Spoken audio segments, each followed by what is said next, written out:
A modo de introducción del tema de creación, es necesario primero preguntarse por qué necesitamos estudiar creacionismo y por qué necesitamos saber sobre creación, por qué necesitamos saber de estos tópicos y poderlos aplicar para nuestra vida espiritual, nuestra vida común, y poder interpretar los hechos históricos con este conocimiento. La Biblia nos dice en 1 de Pedro 3:15, estad siempre preparados para presentar defensa con mansedumbre y reverencia ante todo el que os demande razón de la esperanza que hay en vosotros. Debemos nosotros saber por qué estamos apoyando esta posición filosófica, esta posición bíblica. También en 2 Corintios 10:5 nos dice que debemos derribar argumentos y toda altivez que se levanta contra el conocimiento de Dios. Es nuestro deber poder también presentar estas verdades a los jóvenes, porque los jóvenes se preguntan qué viene después cuando ellos ya crecen, cuando ya salen de la influencia de sus padres. ¿Por qué, nos preguntamos, se va la juventud de la iglesia a nivel mundial? Más o menos el 66% de los jóvenes adolescentes deja la iglesia, deja de asistir cuando sale de casa, cuando va a la universidad, cuando termina de estudiar. Lo que pasa es que la evolución les enseña, les indoctrina y simplemente les niega la existencia de Dios. Y esto les hace preguntarse si es real ese Dios que alguna vez aprendieron desde niños, en el colegio, en la escuela del colegio, de las iglesias, y si alguna vez todo esto era real. ¿Importaba realmente? Sí, sí, ciertamente que importa. Y hay respuestas para estas preguntas. Dios se nos ha revelado de tres formas. La primera de ellas es a través de la Biblia por los profetas. Dios dio a cada uno de los profetas la información suficiente para que escribieran en sus palabras, en su idioma, en su conocimiento del momento, las cosas que el Señor tenía que mostrarnos a los hombres para la salvación. Y esto lo resumieron en la Escritura, que son los 66 libros que hoy día conocemos. Esta Escritura también lleva en sí mismo el aviso de que Jesús venía. Más o menos 200 profecías donde está anunciado el Salvador, con detalle, con pleno detalle, y eso es fantástico, porque solamente hay uno que puede conocer el futuro, que es Dios. Y esto fue anunciado de mucho antes, en cada detalle, cómo vendría el Mesías. Llegó el Mesías y es la segunda revelación que tenemos de una perfección maravillosa. Este Mesías, Cristo Jesús, vivió en la tierra, fue un personaje histórico también, y podemos ver en él la mejor revelación para nuestra salvación. Y la tercera, que es la que me voy a referir hoy día, se refiere a la naturaleza, lo que antes se conocía como la teología natural. Esta naturaleza es mucho más que la belleza que tiene una flor, que tiene un amanecer, un atardecer, que tiene en general la naturaleza, que todavía le queda belleza. En realidad lo que me quiero referir de la naturaleza es el diseño maravilloso que tiene. Cómo está allí puesto el sello de Dios, la mano de Dios. Podemos identificar su firma. Y eso es lo que quiero mostrarles en este día. Hay un texto bíblico, Job 12, del 7 al 9, donde nos dice, en efecto, le dice Dios a Job, como desafiándolo, en efecto, Job, pregunta, por favor, a los animales y te enseñarán. Una jirafa tiene mucho que enseñarnos, como mostramos en la imagen. Y ya lo vamos a ver. O a las aves del cielo y te informarán. O habla a la tierra y te enseñará. Y los peces del mar te lo contarán. ¿Cuál de ellos, de todos ellos, no sabe que la mano de Jehová ha hecho esto? Como veremos en las imágenes, cada uno de ellos no habla. Cada uno de ellos no tiene la capacidad de comunicarse. ¿Cómo nos van entonces a enseñar, informar, nos van a contar la historia de ellos? Es justamente a través de su diseño, cómo ellos están constituidos, la perfección que tienen en sus cuerpos, la perfección del diseño inteligente que tiene la jirafa, la perfección del diseño de las alas y de todo su sistema de vuelo que tiene el águila, o la tierra, que tiene también marcas que nos están indicando parte de la historia, como el cañón del Colorado que vemos en la foto, el diluvio. Y el pez también. Los peces nos muestran su historia, como el caso del Celacanto. Durante los últimos 50 años, sin embargo, hemos estado siendo indoctrinados constantemente por la evolución. ¿Y ha dado algún resultado esta forma de enseñar, estas lecciones que se están recibiendo en todas partes? Sin duda que sí. Génesis 1 al 11 hoy día es considerada una fábula, un mito, una leyenda por muchas iglesias cristianas y, por cierto, por el mundo.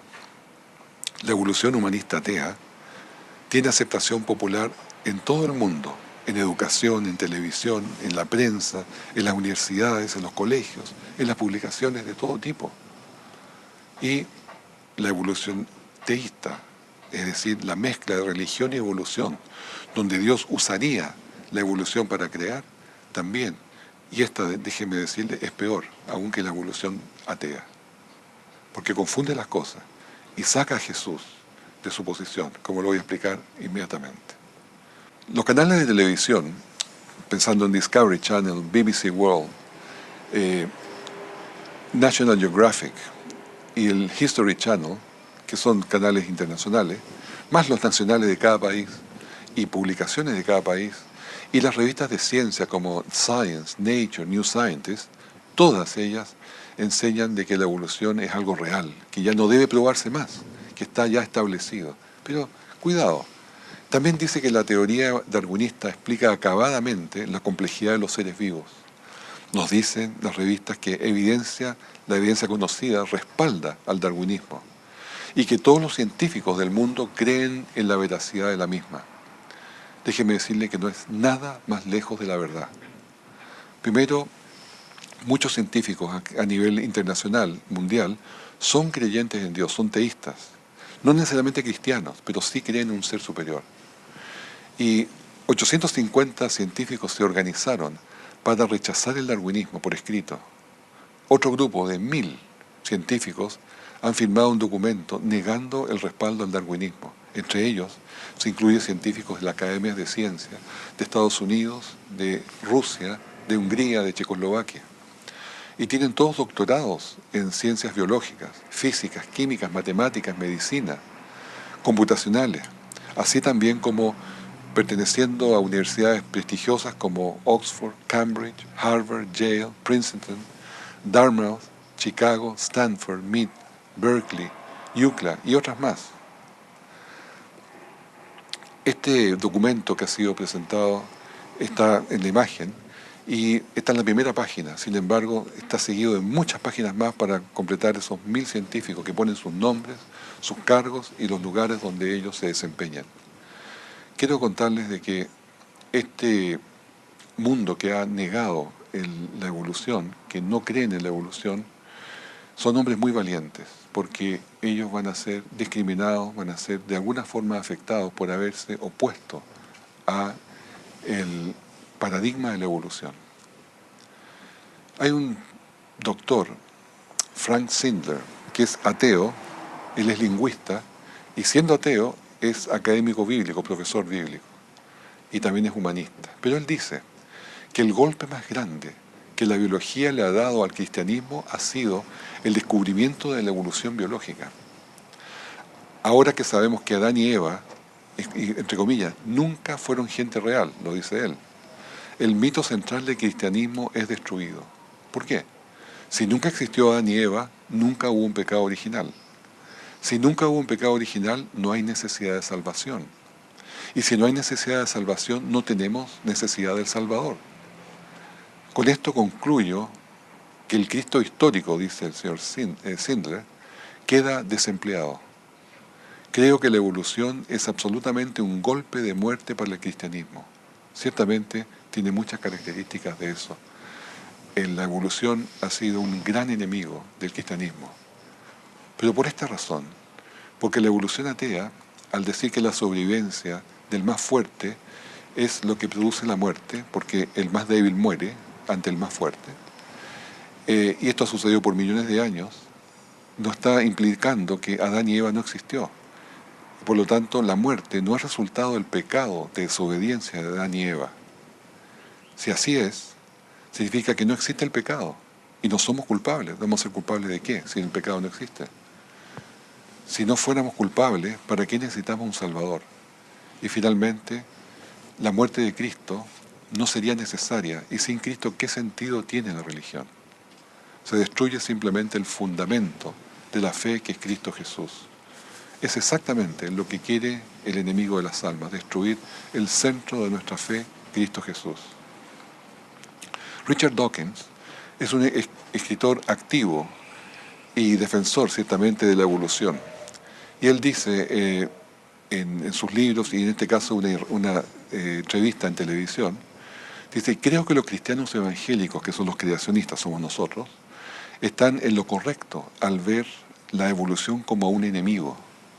Hay sofisticados teólogos, que son los evolucionistas teístas, que están felices aceptando la evolución pero ellos están en un error. Creo que los evangélicos, sigue diciendo Dawkins, están en lo correcto al decir que hay una profunda incompatibilidad entre la evolución y el cristianismo. Más todavía agrega, llama a los evolucionistas teístas tontos útiles o useful idiots, que destruyen su propia fe. Ahora, la diferencia que hay entre creación y evolución está en la creencia en Dios, no en la ciencia.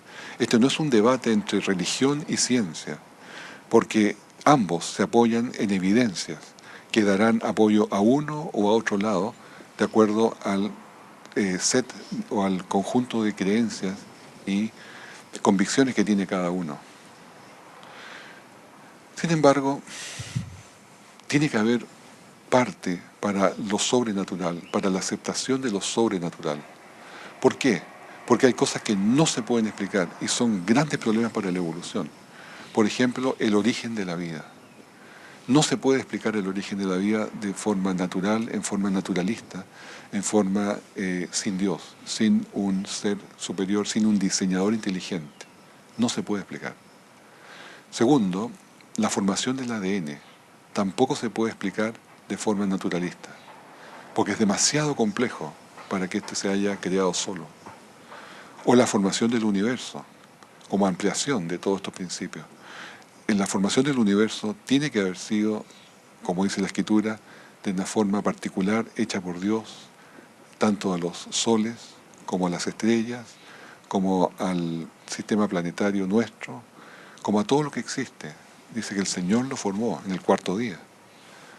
Pero, por supuesto, aquí tenemos en contraste el Big Bang. El Big Bang como que fuera una explosión que vino de la nada. O sea, todo se creó de la nada, que ya de por sí es absurdo. Segundo, de que la materia, de la energía se creó materia y antimateria. Podemos ver alguna materia, pero no vemos la antimateria. O de que un tremendo desorden, que es una explosión, se creó un tremendo orden, que es lo que se ve. Entonces todo tiene un contrasentido bastante grande. Hoy día hay muchos astrofísicos que están abandonando esta teoría de la evolución. Pero, en fin, es un gran problema que no se puede explicar sino en forma sobrenatural. Las leyes físicas, las constantes universales, el orden magnífico que hay en la naturaleza, tampoco se explica en forma naturalista, no se puede. Se necesita un diseñador inteligente, un cerebro que hizo todo este trabajo, que puso las cosas en orden, o que creó los nanomotores eléctricos. Dentro de nuestro cuerpo tenemos millones de motores eléctricos de gran perfección, que vamos a verlo un poco más adelante. Tenemos carteros o robots que andan caminando dentro de las células para llevar proteínas dentro del cerebro también. Y estos, que se llaman kinesinas, vamos a estudiarlos. Y por último, el diseño inteligente magnífico que hay dentro de los seres vivientes, que tuvo que haber sido puesto por un diseñador inteligente, porque ellos son de una complejidad irreducible, animales y plantas. Richard Dawkins dice también en su libro The God Delusion: yo ataco a Dios, a todos los dioses, toda y cualquier cosa sobrenatural, donde quiera y cuando sea que se invente ahora o en el futuro. Su posición es simplemente anti-Dios. Si encuentras a alguien también que dice no creer en la evolución, esa persona es ignorante, estúpida o tonta. Es decir, se pone en una posición arrogante que solamente la única posición verdadera es la de él. Pero desde luego que eso no es así. Eso es una forma de apocar, de poder disminuir a la otra persona. La evolución pues, efectivamente se protege vigorosamente de otras ideas que puedan haber. Porque hay que pertenecer para obtener fondos para investigar, para tener puestos importantes, para incluso recibir un premio Nobel, para publicar en revistas importantes, científicas, para enseñar en las universidades, para tener tiempo de observación en laboratorios. Para todo hay que pertenecer al paradigma. Si uno está fuera del paradigma, simplemente está al otro lado de la muralla de Berlín, donde no se puede criticar el paradigma. Esto se puede estudiar y ver en detalle en un documental que hizo Ben Stein y que se llama Expelled o Expulsado. Esto está en YouTube. Hay un prominente ateo que quiero destacarlo, que se convirtió. Se llama Anthony Flew, que es el pensador ateo más influyente del siglo XX. Él era el que debatía contra la creación a favor del evolucionismo el siglo pasado, pero anunció en el año 2004 que aceptó la existencia de Dios. ¿Y por qué dice que la aceptó? Dice que el ADN me ha mostrado, por la complejidad más increíble, los sistemas requeridos para producir vida, que una inteligencia tuvo que intervenir para que los elementos tan diversos se juntaran. En resumen, dice el señor Flew, mi descubrimiento de lo divino ha sido la peregrinación de la razón más que de la fe. Efectivamente, él llegó no por creer solamente, como podría ser la mayoría del pueblo cristiano, sino que la razón lo fue conduciendo a la conclusión de que tenía que existir un ser superior. Hay otro gran científico, se llama Alan Sandage. Él fue un astrónomo que continuó el trabajo de Edwin Hubble y es visto como el más grande cosmólogo en el mundo jamás.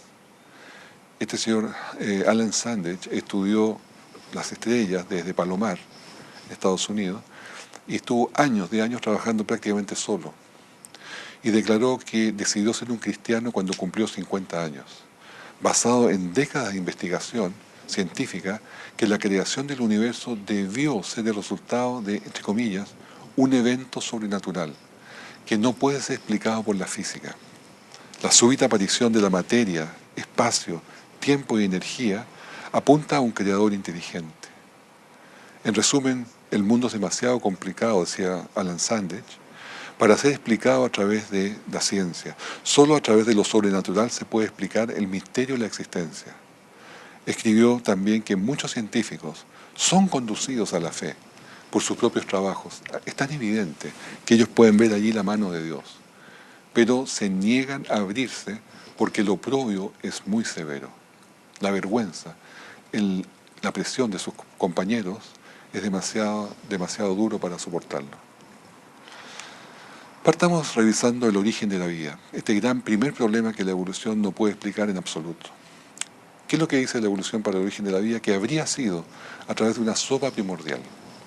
Una sopa primordial que tendría todos los químicos necesarios para producir vida, los aminoácidos, y que tendría también un rayo, que es la energía que necesitaba para hacerlo. Pero, y por casualidad, por cierto, esto se materializó en un experimento llamado de Miller-Urey, en el cual se puso en un tubo de ensayo todos los materiales que se necesitaban, los elementos básicos como amonia, metano, agua, hidrógeno y falta de oxígeno, que era una parte del principio. Y se le puso una chispa que representa el rayo que tenía que caer. Esto se hizo circular, sin embargo, por 10 años y jamás produjo vida, porque la vida es muchísimo más complejo que unos químicos circulando con energía. ¿Cómo se construye? Vamos a ver ahora cómo se construye la vida biológica, pero a modo de similitud les muestro cómo construimos una casa, que es lo más a mano para nosotros. Los elementos naturales de la construcción tenemos bloques, piedras, arena y algunos que ya tienen elaboración, como el cemento, el yeso, el fierro, las maderas, plásticos, vidrios, puertas, ventanas, aluminio, etcétera, etcétera. Todos estos, mientras estén como materiales, van a ser un montón de materiales que están ahí en un costado, de ladrillos o lo que sea. Pero esto, desde luego, no es una casa, es solamente materiales. Sin embargo, si yo quiero avanzar y hacer una casa, un edificio, yo necesito información, diseño, planos, una carta GAN para que se organice. Es lo mismo que cuando quiero hacer un castillo de arena. Un castillo de arena no lo puedo formar si no tengo un plan de dónde poner sus ventanas, sus puertas, sus escalas, sus almenas. Y desde luego que no es el resultado de una ola que pasó por la arena y lo formó, porque necesita inteligencia para formarse. La construcción biológica es muy similar. La construcción biológica está basada en proteínas. Las proteínas son, a su vez, una formación de pequeños bloques que se llaman aminoácidos. Estos bloques van en una cadena larga, una cadena a través de una larga distancia de alrededor de 500 aminoácidos, o varios cientos de aminoácidos. Pero estos aminoácidos pueden ser solamente de 20 tipos. Existen más de 100 aminoácidos, pero solamente 20 son buenos para la vida. Y estos deben ser de tendencia de izquierda, porque pueden ser de izquierda o derecha. Pero esto tiene que ser de izquierda. Y tiene que tener las uniones peptídicas correctas. Sin embargo, también es indispensable de que estén en la secuencia correcta. O sea, uno tras otro de acuerdo a la fórmula de esa proteína que la da el ADN. Entonces, la posibilidad de que esto se forme por casualidad es 1 dividido por 10 elevado a 950. Un 1 partido por un 1 seguido de todos los ceros que se ven en la pantalla. La posibilidad esa es 0. Estadísticamente es 0. Ni una posibilidad que una sola proteína se forme por sí sola por casualidad. La célula más simple que existe y se conoce es el Mycoplasma genitalium parasitarium. Ahí la tenemos en imagen. Y esta requiere un mínimo de 387 proteínas que tienen que estar aliadas, más 43 genes de RNA. Si hablábamos de que una proteína para que se forme por casualidad es 0 la posibilidad, 387 proteínas es 387 veces 0. Imposible que se forme ni siquiera la célula más simple que tenemos en conocimiento. Además, esta célula tendrá que producir energía, reproducción, reparación y limpieza, que es una coordinación interna. Pero también nos falta una cosa. Aun cuando tengamos todos los químicos, todos los aminoácidos alineados adecuadamente, doblados adecuadamente, puestos todos juntos, nos va a faltar la vida. Y sabemos que la vida la da solamente el dador de vida. Nadie jamás en este mundo ha creado, con toda la tecnología, con todo el conocimiento que se puede tener hoy, ha creado vida. Porque la vida no está en la mano de crear en los seres humanos. Lo que se ha informado como que se ha creado vida es solamente transformación de un elemento vivo en otro, lo cual, desde luego, no implica dar la vida. Ahora, supongamos que tenemos una célula ya formada, viva, para hacer el ejercicio. Esta célula tiene 500.000 pares bases, como básico, como una información en su ADN, 500.000 pares bases o letras, la cual es la indicación de cómo construirse, cómo coordinarse internamente. Pero si yo quiero llegar de esa célula a un ser humano completo, necesito 3.000 millones de pares bases o letras.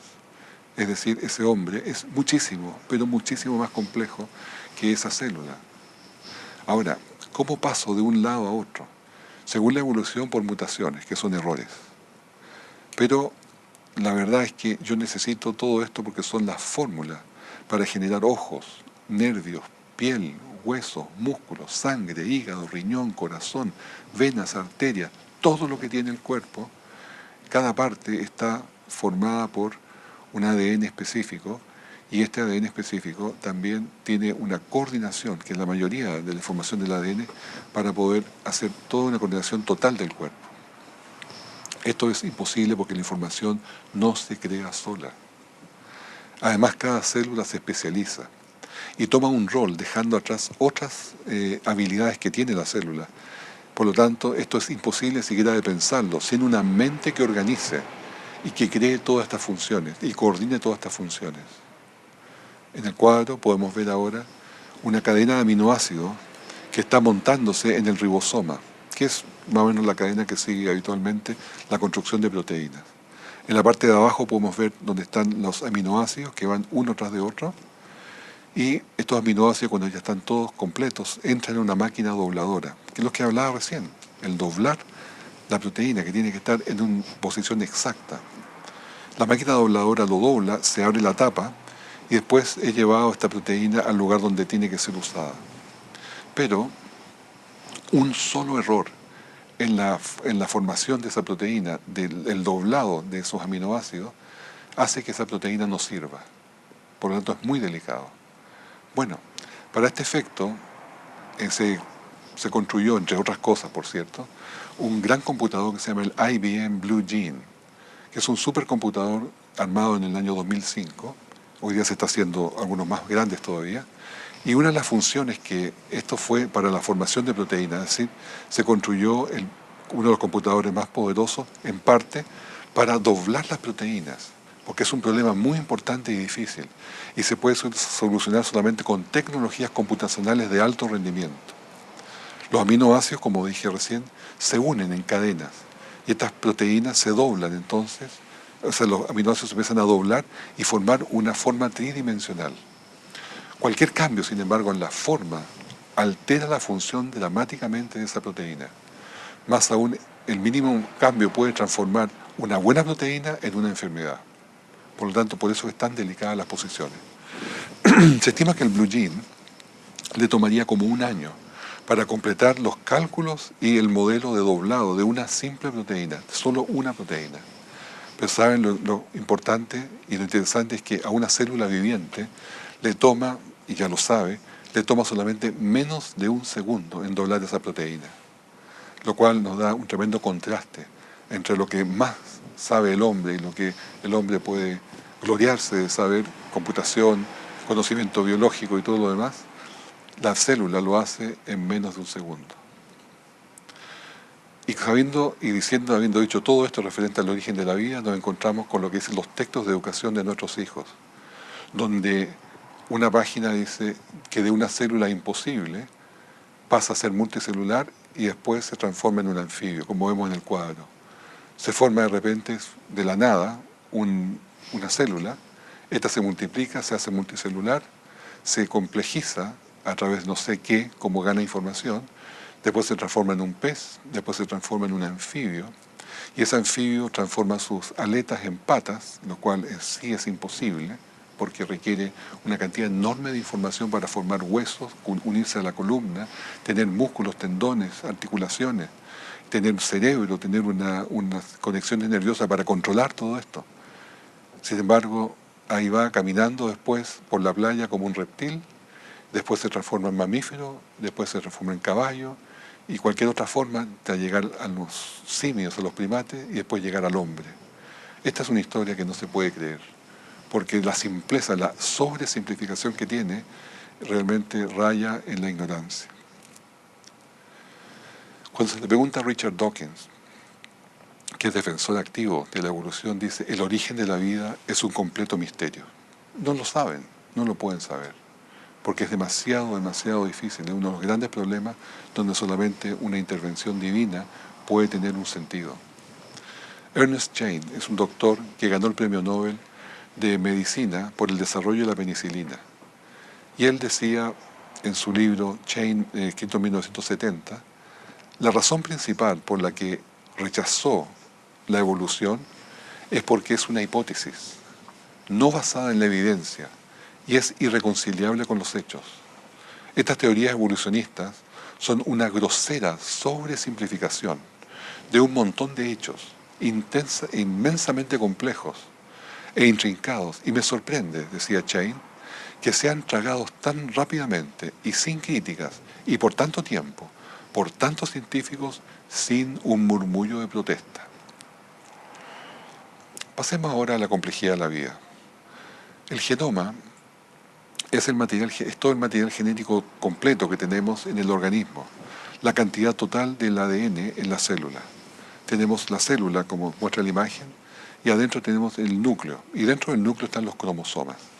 Se amplía un poco hacia afuera los cromosomas, que son toda la información genética nuclear que está en nosotros, que nos identifica a cada uno de nosotros, y esto se desenrolla finalmente en el ADN, que tenemos 4 letras, A, T, C y G. Recordemos que el sistema computacional usa dos, que es 0 y 1, que es un sistema binario. Ahora, ¿pudo el ADN formarse solo? Tenemos la respuesta del mismo Richard Dawkins. Dice en The Blind Watchmaker, dice, la improbabilidad que el ADN se forme por casualidad es de 1 en 10 elevado a 40.000, es decir, absolutamente cero. Ninguna posibilidad que el ADN se forme solo. Y el ADN debe ser lo primero que debe estar en un ser viviente, porque es la que regula todo su funcionamiento, la que regula cómo se forma, la que regula qué partes tiene. Por lo tanto, es lo primero. ¿Y cómo puede suceder si no se puede formar por sí solo? Porque hay cero posibilidad. La verdad que es un problema bastante difícil. El astrofísico llamado Sir Fred Hoyle, que era evolucionista también, dice la idea de que el programa operativo de una célula viva, que es el ADN, pueda formarse por casualidad en una sopa primaria, aquí en la Tierra, es evidentemente de lo más absurdo. Una interpretación con sentido común de los hechos nos induce a pensar en un superintelecto que ha intervenido en la física, la química y la biología, y que en la naturaleza no hay fuerzas ciegas dignas de mención.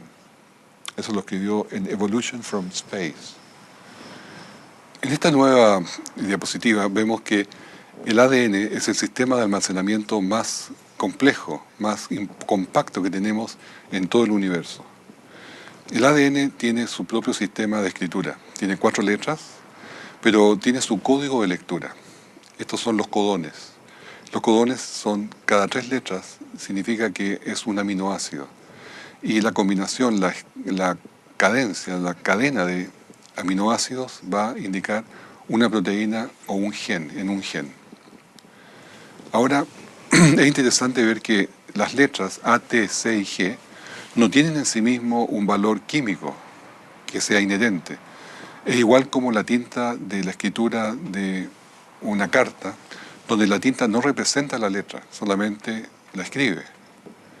Es así como tenemos un código, el cual se escribe y se interpreta, y el cuerpo sabe perfectamente hacerlo. Ahora, pensemos en la palabra gift. La palabra gift, cuando se lee en el código inglés, significa regalo.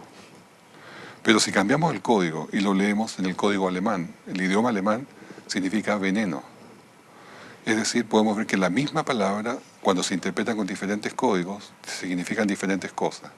Bueno, el ADN tiene su código y se interpreta claramente en su propio código. Son verdaderas enciclopedias, más o menos 1000 enciclopedias que están escritas dentro de nuestro ADN para poder definir exactamente cómo somos, cómo nos construimos, cómo nos coordinamos internamente nosotros. Esto es, sin duda, la demostración fantástica de un diseñador inteligente. Pero, en contraste, tenemos un radiotelescopio. Les voy a hacer un ejemplo. Tenemos el radiotelescopio de Arecibo. Este radiotelescopio fue designado en el proyecto SETI, entre otras cosas. Y fue para buscar inteligencia en el universo.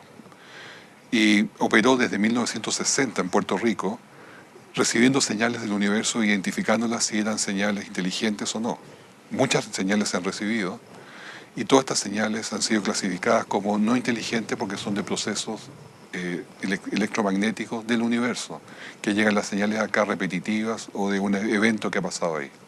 Pero nunca, jamás, se recibió una señal inteligente de un mensaje. El punto es que los científicos saben perfectamente identificar las señales inteligentes que vienen del cielo. Sin embargo, no quieren reconocer la escritura inteligente que tiene el ADN, que son volúmenes y volúmenes o bibliotecas completas de información. El ADN también tiene un sistema de reparación, de autorreparación, que se llama DNA glycosylases. Y este sistema es una máquina que va rotando por el ADN y va detectando cuando hay alquilaciones, cuando hay cambios, cuando hay duplicaciones o cualquier otro tipo de falla dentro del ADN. Se detiene en el lugar, la saca, la mete en un bolsillo y la destruye. Y después otra máquina lo reemplaza. Desde luego el ADN está sujeto a mutaciones, a errores, por alquilación, por radiación también, por ataques químicos. Así que lo interesante de esta máquina reparadora es que las instrucciones para montar esta máquina de reparación están codificadas en la misma molécula que se está reparando. Es decir, es un círculo vicioso, imposible de explicar para la evolución. El ADN también está lleno de complejidad. Es mucho más que la lectura de un mensaje en una cinta, de un mensaje en una carta o un mensaje que está en un sistema digital. Es un sistema que es mucho más complejo y le explico. Cuando se hizo el Human Genome Project, el proyecto de genoma humano, se vio que habían solamente 22.000 genes en el ADN. Sin embargo, se habían identificado por lo menos 100.000 proteínas en nuestro cuerpo humano.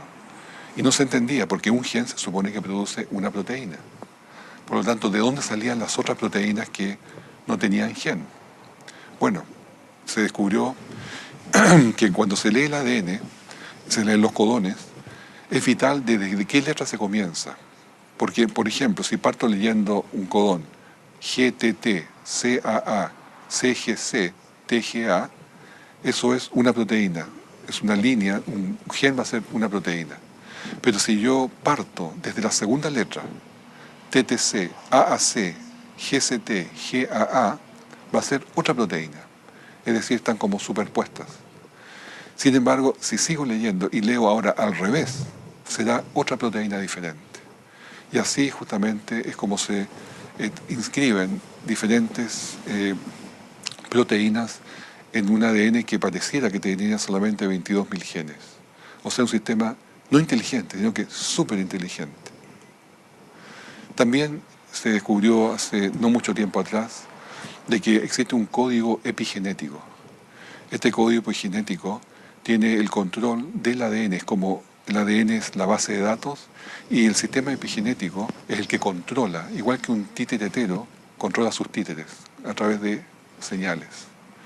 Y estos mecanismos epigenéticos se ha descubierto que se desarrollan en el útero de la madre, en la juventud también, y son sujetos a ataques químicos. También por las drogas y los farmacéuticos esta se puede alterar, por la edad y por la dieta. Se puede heredar de los padres, de los abuelos, y se puede ir modificando durante la vida. Y este código epigenético es el que manda finalmente el ADN. Y se pueden ya identificar hoy día enfermedades que provienen del sistema epigenético como el cáncer, los sistemas de inmunidad o de enfermedades autodefensivas o autoinmunes, o también desórdenes mentales y diabetes. El genoma humano, que en un momento se dijo que era 99% igual al del chimpancé, después 96%, y hoy día se sabe que el genoma humano no es más que el 81% similar o alineado con el del chimpancé. Esto es muy relevante, porque en un momento se pensaba que esa era la demostración de que el chimpancé y el ser humano venían del mismo origen. Sin embargo, el ADN humano tiene 3.000 millones de pares bases, equivalente a la formación de 1.000 enciclopedias. Y el 4% de diferencia que se decía en ese tiempo, hoy día ya es casi el 20%, suma una cantidad enorme de información, que justamente allí está toda la diferencia. El habla, el hombre, el único que habla, se comunica, tiene conciencia, tiene principios, hace planes, conoce el bien y el mal, conoce la bondad y se puede poner en los zapatos de otro. Pero veamos las similitudes. ¿Por qué son similares? Veamos el hombre y el mono, ambos tienen cabeza, tienen pelos, tienen ojos, tienen lengua, dientes, orejas, narices. Y como forma podemos decir hay algunas similitudes. Lo mismo que la hay en un auto Beetle, como está abajo el amarillo, con un Porsche. Ambos son hechos por la misma fábrica. En Alemania, ambos usan los mismos metales, los mismos vidrios. Sin embargo, nadie podría decir que un Volkswagen Beetle es lo mismo que un Porsche. son simplemente diferentes productos del mismo diseñador de la misma fábrica. Lo mismo sucede con el hombre y el chimpancé. Son productos del mismo diseñador y de ese diseñador que puso elementos similares en ambos, pero no son lo mismo. De hecho, el banano y el hombre comparten también más del 50% del genoma, en realidad hasta un 72% del genoma. Y esto no significa que somos medios bananas. ¿Por qué somos similares en el sentido bioquímico al banana? Porque es necesario para comerlo. Si todo animal y planta fuera en esta tierra diferente bioquímicamente, no podríamos alimentarnos unos de otros. No podríamos usar los aminoácidos, los azúcares, la grasa del alimento que estamos consumiendo. Sería como comer piedras y arena. Por lo tanto, la similitud bioquímica es necesaria para tener comida. Por eso que somos similares bioquímicamente en el genoma al plátano, a las verduras o a los animales que se consumen. Les presento ahora un asunto muy interesante sobre la célula. La célula está compuesta en su interior por el núcleo y dentro del núcleo están los cromosomas, donde está todo el ADN nuclear. Ese ADN nuclear es la información personal de cada uno de nosotros, la cual es diferente en cada persona, porque cada persona tiene diferentes características.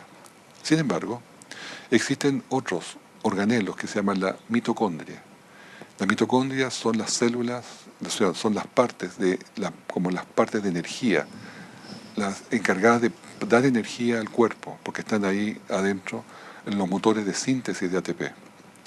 Pero también se descubrió que dentro de la mitocondria teníamos el ADN mitocondrial, que es diferente al ADN nuclear. Pero este ADN mitocondrial también se supo, se descubrió hace 22 años ya, por la evolución, de que provenía solamente de la madre, porque se heredaba a través del óvulo. Es decir, las madres solamente transmiten el ADN mitocondrial. Pero lo más interesante es que se vino a saber de que el ADN mitocondrial es idéntico entre todos los seres humanos vivos. Es decir, esto nos confirma de que todos los seres humanos vivos provienen de una misma madre. Yo recibí mi ADN mitocondrial de mi madre, de mi abuela, y así para arriba. Ustedes lo mismo, pero llegamos a un punto de cruce, donde ese ADN mitocondrial partió y repartió esa información idéntica a todos los seres humanos vivos. Por eso que se puede decir con toda claridad de que la humanidad es una sola raza, porque todos tenemos y compartimos el mismo ADN mitocondrial, que por lo demás no varía, no se mezcla, como lo pueden ser todo el resto del ADN que se va mezclando. Porque este ADN mitocondrial a lo más sufre mutaciones, que por lo demás son muy útiles para ver las emigraciones de los pueblos. Ahora, la evolución que descubrió esto dijo que efectivamente era así, que venía todo y coincidían todos en un mismo ADN mitocondrial, pero que le asignó que era una mona que había vivido y salido de África hacía 200.000 años, de este lugar por ahí por el sector de Kenia, Somalia y Etiopía. Y esa sería nuestra abuelita de la imagen. Pero poco tiempo después se siguió investigando y 10 años después de este descubrimiento se vino a saber de que las mutaciones que tenía el ADN mitocondrial era 20 veces más rápido del que se pensaba por un problema de radicales, por lo que hacía que la ADN mitocondrial fuera consistente realmente con una edad de 7.500 años, lo cual, por cierto, es muy alineado con lo que la escritura nos menciona. También se supo y se investigó que el cromosoma Y, que es esa parte que tenemos los hombres exclusivo de la formación del sexo, en el cromosoma 23 tenemos XY los hombres y XX las mujeres. El cromosoma Y, por lo tanto, es exclusivo de los hombres, nunca se mezcla. Y es idéntico al padre, al abuelo y así en la línea paternal hacia arriba. Pero lo interesante es que un estudio hecho en 1995, hecho a 38 hombres de diferentes razas étnicas en el mundo, confirmó que todos veníamos de un mismo hombre, Adán, porque todos teníamos exactamente el mismo cromosoma Y. El cromosoma Y también, igual que el ADN mitocondrial, sufre algunas variaciones menores debido a las mutaciones, pero como digo, son totalmente menores. Sin duda, dijo un genetista llamado Luca Cavalli Sforza, jefe del laboratorio Underhill, que esto es un descubrimiento mayor. Se le asignó también a Adán 40 a 200 mil años, por supuesto, pero se creyó que era el padre de todos los seres vivientes. Aquí tenemos en el cuadro el cromosoma Y que les mencionaba recién. El cromosoma Y en la posición 23 es único, no se combina, por lo tanto es original de padre a hijo hasta todos los tatarabuelos que se quedan para arriba. Y se hizo últimamente, gracias a la biología molecular, una comparación entre el cromosoma Y del hombre y del chimpancé. El cromosoma Y, dice el informe, el doctor Page del Whitehead Institute of Biomedical Research, dice, el cromosoma Y está lleno de sorpresas. He descubierto que el cromosoma Y de los humanos y chimpancés son horriblemente diferentes unos de otros. No sé cómo un informe diciendo horriblemente. ¿Por qué dice horriblemente el doctor Page? Porque él cree en la evolución y cree que los chimpancés son nuestros parientes evolutivos más cercanos. Más del 30%, sigue el informe, del cromosoma Y y del chimpancé y el hombre no tienen alineación. Y esto significa que la relación entre el cromosoma Y del humano y del chimpancé se ha hecho pedazos. Es decir, esta idea tan fuerte que ha existido por tanto tiempo que provenimos de un simio pariente del chimpancé es absolutamente tirada por los suelos. Y dice también otro informe publicado el año 2010 que la diferencia del gen MSY, que es la zona específica del varón en el cromosoma Y, es más comparable a la diferencia entre el pollo y el humano. Es decir, tenemos más similitudes con un pollo que con un chimpancé. Esto es categórico. Darwin no sabía estas cosas. Los neodarwinistas posiblemente tampoco, los que reforzaron la teoría darwinista. Pero hoy se ha abierto un campo de conocimiento sorprendente. Solo es cosa de tiempo y la biología molecular se impondrá, dejando la evolución como algo del pasado. Ya ha hecho declaraciones e informaciones que puntualizan cosas como que el Neandertal, por ejemplo, es igual al hombre moderno, 99,7% igual. Cosa que antes se suponía que el Neandertal eran seres de transición. El chimpancé o el humano, que es lo que acabo de explicar también con esto queda establecido. O que el hipopótamo no tiene ninguna relación con la ballena, que era la supuesta cadena que había de que un hipopótamo se metió al agua y se transformó en ballena. O que el celacanto era el precursor de los anfibios, también. El ADN ha demostrado que no tienen relación. O que los dinosaurios se transformaron en pájaros, también lo niega la biología molecular, comienza a aclarar todos estos campos. Es tan potente esto de la ADN mitocondrial y del cromosoma Y y del ADN en general, que ya estableció un sistema comercial llamado Family Tree DNA, que por $289 se ofrece que encontrar a los parientes, de tanto hombres como mujeres, que puedan ser y saber el origen, si es nativo americano, de Medio Oriente, de judíos, de africanos, de europeo occidental o del este. Y pueden también darnos a través del estudio de nuestro ADN mitocondrial la identificación del origen étnico y geográfico de nuestra línea maternal y del cromosoma Y pueden darnos también el origen étnico y geográfico de la línea paternal. Y también se podría extender la genealogía para conocer antecesores de hasta 16 de nuestros tatarabuelos. ¿Cómo se hace esto? A través de simplemente una muestra que se toma de ADN de la mucosa dentro de la boca y se manda al laboratorio y ellos lo comparan con su base de datos para poder saber exactamente de dónde viene cada uno. Esto se puede hacer por las cosas que les acabo de explicar. Hay un famoso neurocirujano infantil llamado Dr. Ben Carson, sin duda un científico de mucha estatura, un hombre de mucha sabiduría. Y él fue entrevistado por una revista cristiana y le preguntan, ¿puede ser un científico lógico y a la vez un cristiano? Y él contesta, sí. Y mi respuesta es, mientras más entiendes de ciencia, menos puedes creer que es por casualidad.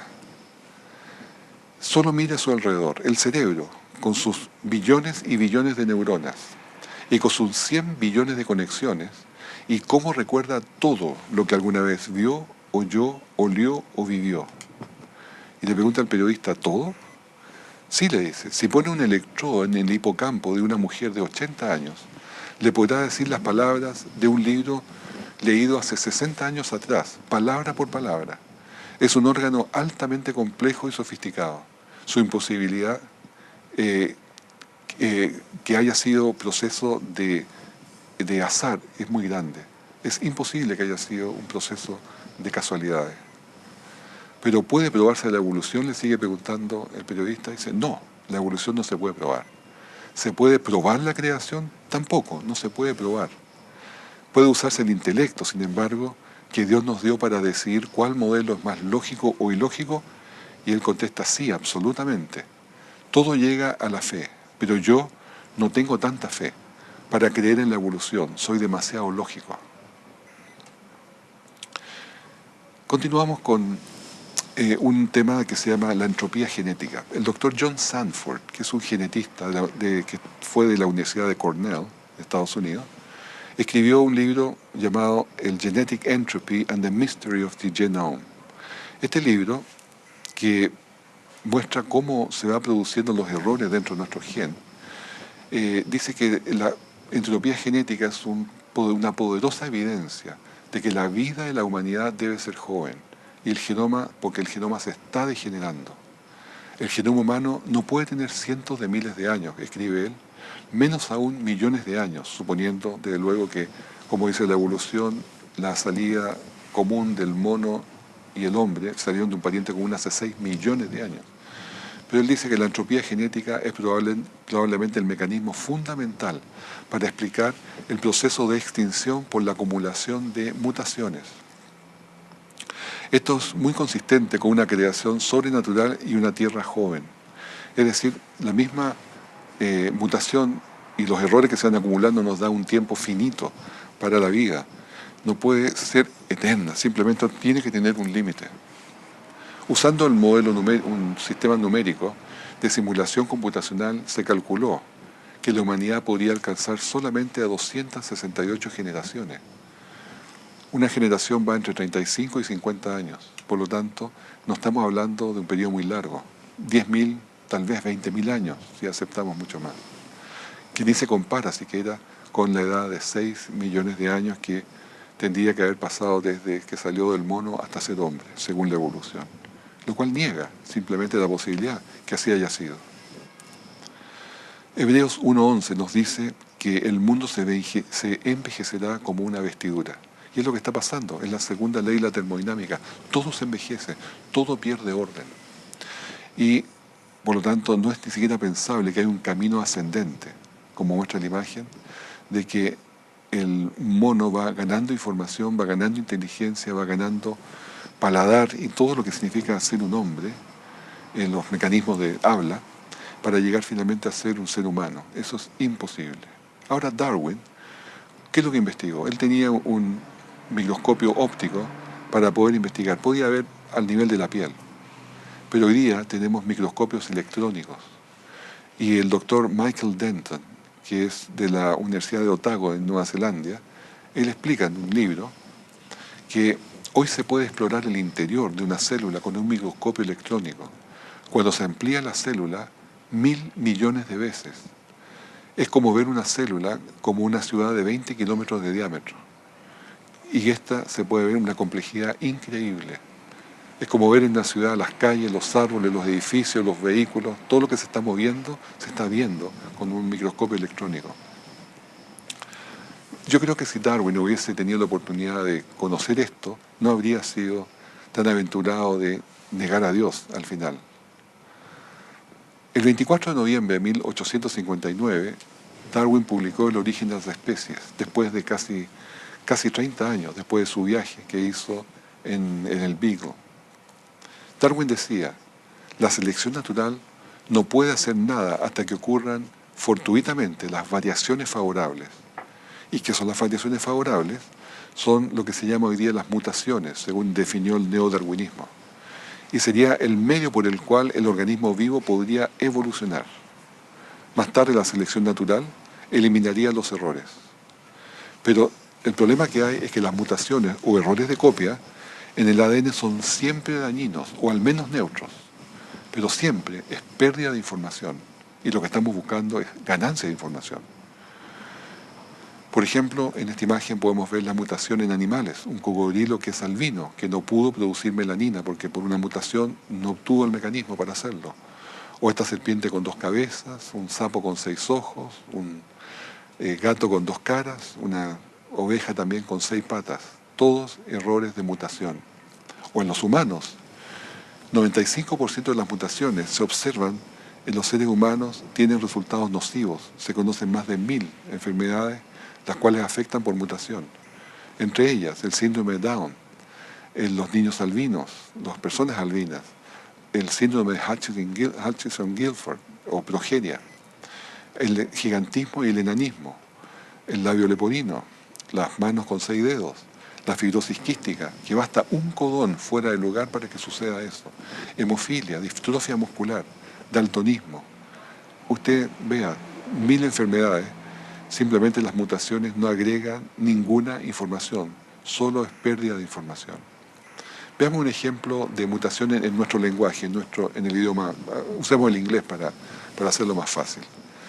Se deben leer en codones las letras, cada 3 letras, y ahí tenemos the cat and the hat, que es claramente el gato y el sombrero. Cuando sacamos la letra C por mutación, luego el mensaje se va a leer de ata nt hej at, que simplemente no se entiende y no se formaría ninguna proteína. Ese es el alcance de una mutación. Como decía, a lo más es neutra, pero normalmente es perjudicial. En el Museo de Historia Natural de Melbourne, la ciudad donde yo vivo, hay un museo una sección que se dedica solamente a la galería de la evolución. Y esta sección dice que las mutaciones son errores maravillosos. Y dice, las mutaciones son cambios en el ADN que causan nuevas variaciones. Los errores se cometen cuando el ADN es copiado. Sí, pero no son errores maravillosos como hemos visto. Grandes científicos como el doctor Pierre Grasse de la Universidad de la Sorbonne, conocido de hecho como el más grande científico de Francia, escribió, no importa lo numerosas que sean las mutaciones, no producen ningún tipo de evolución. También dijo, no es verdad que las bacterias evolucionan rápidamente por las numerosas mutaciones. Variar y evolucionar son 2 cosas diferentes. Todos admiten que hay cambio, pero nunca de una criatura simple a una compleja, nunca. O también el doctor Michael Pittman, antiguo profesor de química de Cambridge y científico jefe de Australia entre 1992 y 1996. Confesó que las mutaciones son el precursor para los defectos, deformidades, enfermedad y muerte. Nunca crean. Resumiendo, la adaptación y la evolución. La adaptación o microevolución es aceptable, sucede en la naturaleza. Son pequeños cambios que suceden dentro de una especie, de coloración, altura, pelaje. Esto es perfectamente aceptable como parte de la creación. Pero la macroevolución, que es la formación de nuevas especies, nunca sucede. Es decir, que una especie pase a otra, como de un gato pasar a un perro, o de un caballo pasar a un elefante, o así, que se crucen las especies. Eso jamás sucede. Las adaptaciones son siempre dentro de la especie. Como por ejemplo, veamos el caso de los perros. Se llama adaptación o especiación en este caso, que, repito, no es evolución, porque nunca se gana información, solamente se pierde. Veamos el zorro del Ártico, por ejemplo, que tiene un tremendo pelaje para poder soportar el frío, el perro salvaje africano, el lobo salvaje, el dingo australiano, el coyote o el canis familiaris, que tienen un tamaño muy grande allí y otro muy pequeño que es el gran danés y el chihuahua. Todos son perros. Todos ellos tienen diferentes pelajes, orejas, tamaños, lo que ustedes quieran, dientes, todo varía, pero dentro de toda una misma especie, perros. No hay ninguna información nueva, solo se recombina. Es como igual que el piano. Todas las especies tienen mecanismos de ADN para recombinarse rápidamente. Esto permitió al perro original diversificarse como el lobo: coyote, dingo, chihuahua, zorro, como les acabo de mostrar. Igual que un piano, puede dar muchos tonos. Las notas ya están allí, están puestas, las teclas están allí, desde que se fabricó el piano. En los animales, desde que Dios les instaló su ADN, está allí. Basta que se recombinen, igual como se recombina la música. Pero no hay información nueva, está ahí ya. Ahora, estos mismos animales que en un momento se separaron, se especiaron, ahora también pueden volverse a reproducir juntos, pero forzadamente a través del laboratorio. Y así como se han hecho experimentos de formar una cebra caballo, una cebra burro o un caballo burro, que es una mula, o un delfín ballena también, o un león con una tigresa para formar un ligre. Como vemos también en el cuadro, un león con un leopardo, un leopón, o un bisonte vacuno, león tigre nuevamente, un ligre adulto, un tigre, ligre, león, y finalmente un camello llama, ambos camélidos. Esto se puede hacer. Sin embargo, Génesis capítulo 1 nos dice 10 veces que lo creó Dios según su especie. A cada animal lo creó según su especie, adulto, maduro, listo para reproducirse cuando fue creado. Por lo tanto, cuando se pregunta qué es lo que es primero, el huevo o la gallina, sin duda que es la gallina adulta y lista para reproducirse. Veamos los fósiles intermediarios. ¿Existen aquellos? Darwin decía en su libro que todas las especies vivientes están conectadas con especies anteriores. Así que los eslabones intermediarios y transicionales deben ser muy numerosos. Podemos encontrar muchos fósiles intermediarios. En su época ya no se habían encontrado y era para él un gran problema, pero tenía esperanza que a futuro se encontrasen. Bueno, el día de hoy, el profesor Colin Patterson, profesor de paleontología del Museo Británico de Historia Natural, dijo en su libro Evolución: es duro contradecir cuando la gente dice que no hay fósiles de transición. Quisiera mostrar una sola foto de un organismo que se deriva de otro. No hay tal organismo que uno pueda argumentar y usar. También referente a la transición, no es bien oportuno hablar del doctor Carl Werner, que encontró en capas de dinosaurios una cantidad enorme de animales modernos, mamíferos, como tiburones, mantarrayas, salmón, lenguado, cocodrilos, tortugas, lagartijas, boas, serpientes, loros, lechuzas, pingüinos, patos, cormoranes, o ardillas, puercoespines, monos, todos en las mismas capas que los dinosaurios. Sin embargo, lo sorprendente es que no se muestran al lado de los dinosaurios, sino que se ocultan en las bodegas. Esto porque, por supuesto, les pondría un gran inconveniente en el modelo evolucionista, porque la historia es que ellos evolucionaron después que los dinosaurios. Así que por eso que no hay que mostrarlos juntos. Muchas bodegas en el mundo están llenas de millones de toneladas de huesos.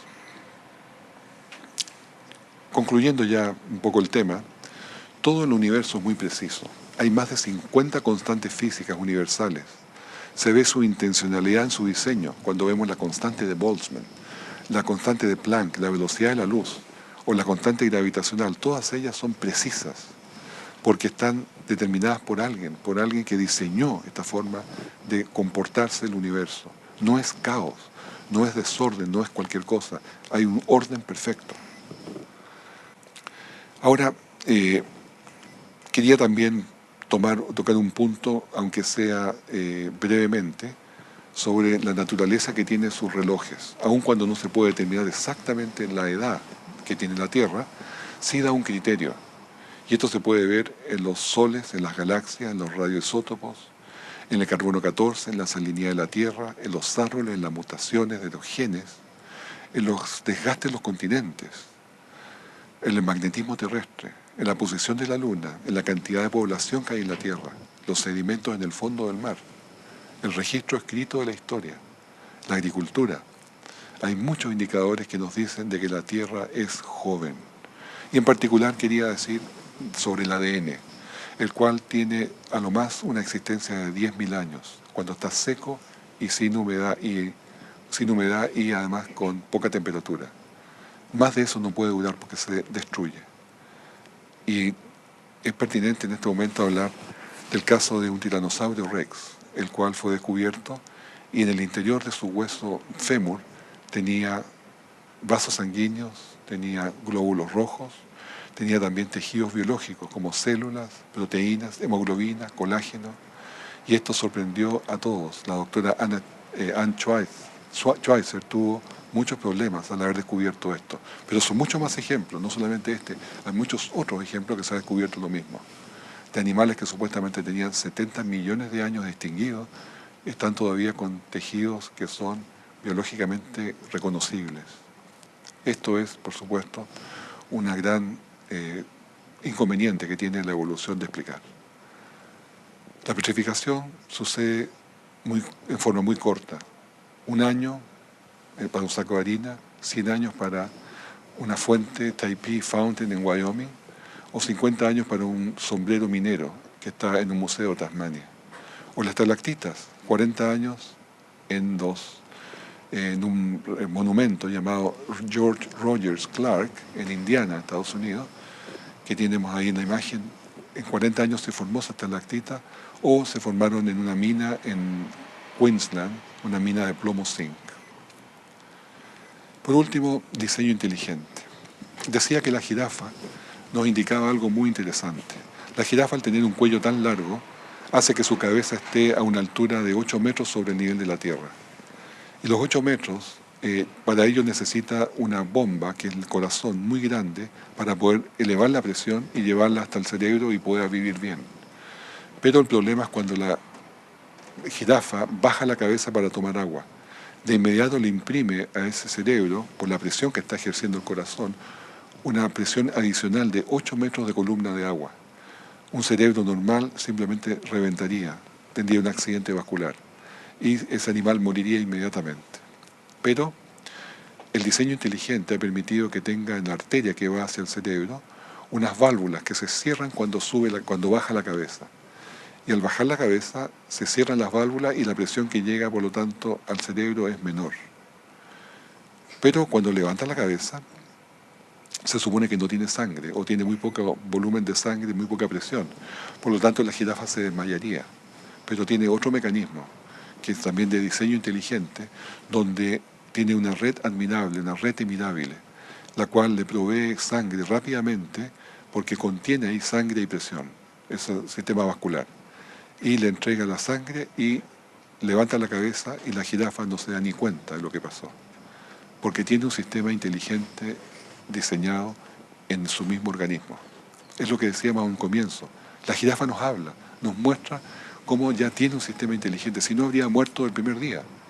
Pero ahí está, un sistema que fue puesto por un creador, por un diseñador inteligente.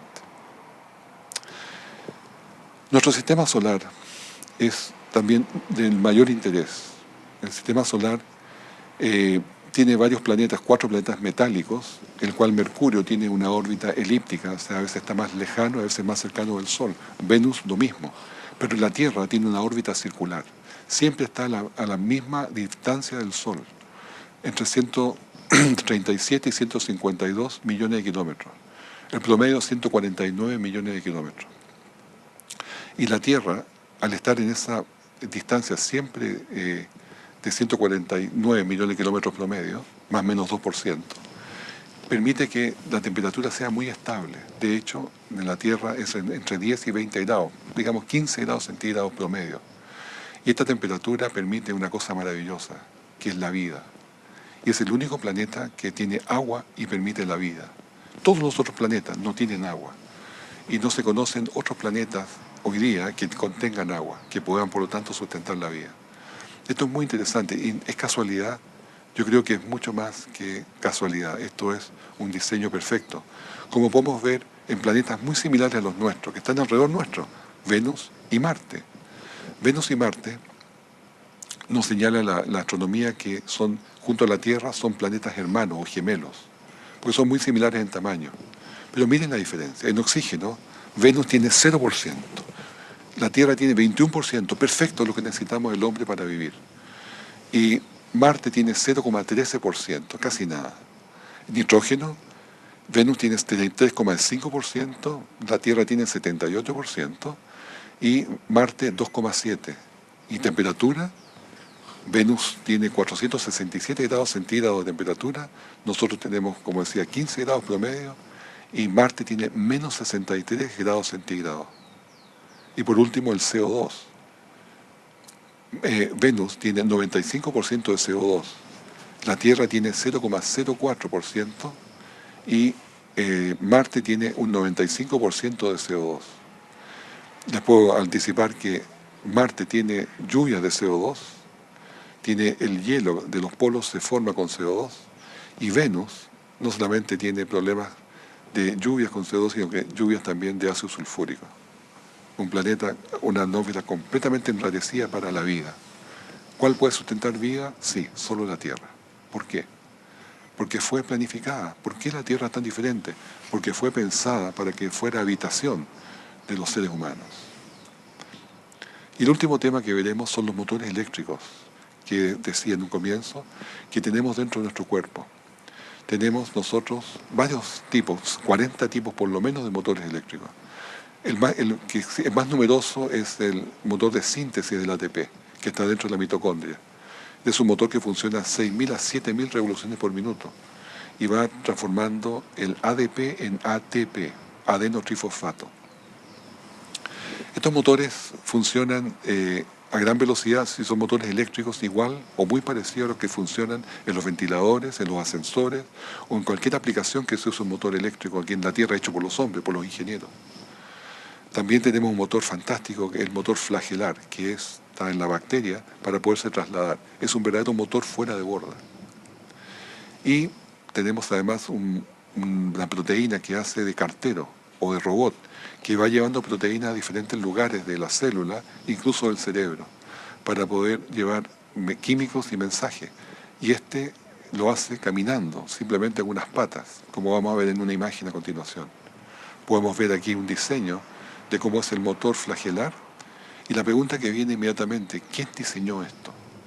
¿Qué ingeniero lo diseñó? Esto es muy pequeño, es a nivel molecular, es tremendamente pequeño, pero ahí está, existe, es completamente identificado, se sabe perfectamente las partes que tiene, que está formado por 40 proteínas, por ejemplo, que están todas codificadas en el ADN.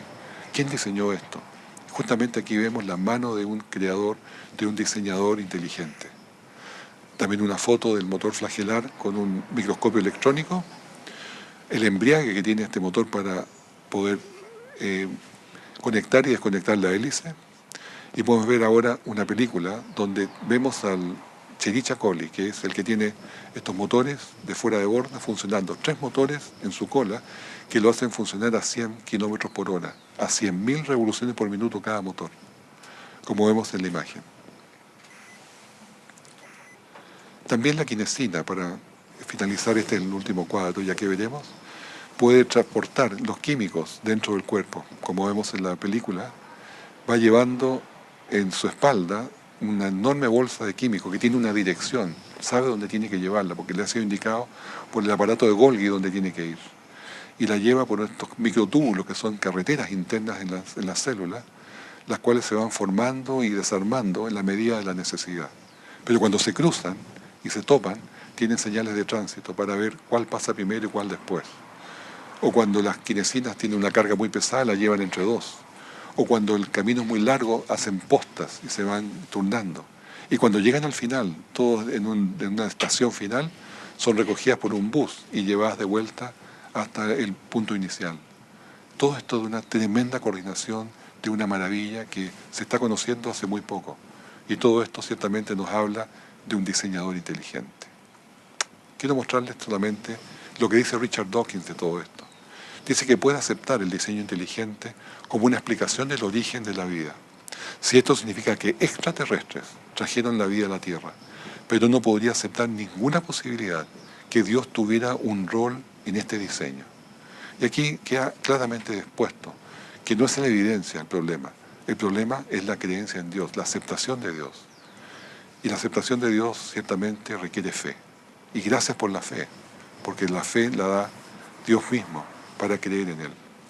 Termino con Apocalipsis 14:6. El mensaje del primer ángel para la tierra en el último tiempo. Dice, vi volar otro ángel con el Evangelio eterno, para predicarlo a toda nación, tribu y lengua y pueblo, diciendo a gran voz, temed a Dios y dadle gloria, y adorad a aquel que hizo el cielo, la tierra, el mar y la fuente de las aguas, que es el Creador. Debemos en el último tiempo, como el primer mensaje, volver a reconocer al Creador como nuestro Creador, a Dios como el que hizo todas las cosas, y además nos preparó el camino para la salvación.